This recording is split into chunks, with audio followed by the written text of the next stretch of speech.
to turn on or turn off live transcribe and sound notifications for doorbell ringing in Samsung Galaxy S22 Ultra. Open settings, swipe the notification panel, and then tap settings icon.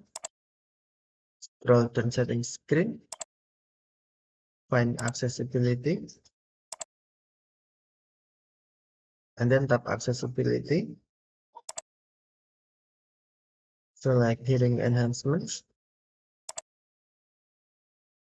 and then tap sound notifications. Tap open sound notifications, and then tap more icon or tap settings icon. Select sound types. Scroll down the screen. Tap notification categories.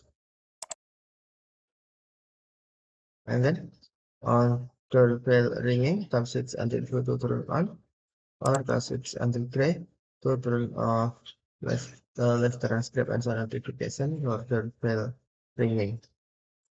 Tap switch until blue to turn on, or tap switch until gray to turn off. Okay, thank you for watching. Have a nice day.